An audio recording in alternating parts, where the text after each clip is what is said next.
خدا چی گفته؟ از من و تو چی خواسته؟ چی گفته هان چی خواسته؟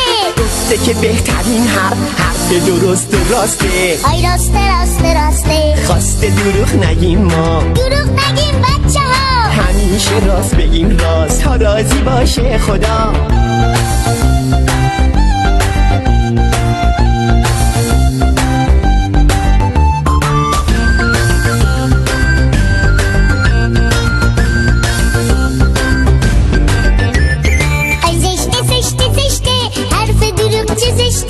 اگه دروغ نباشه دنیا مثل بهشته. چقدر قشنگه حرف راست، چراغ راه آدما. یادت باشه دروغ نگی، دروغ دشمن خدا.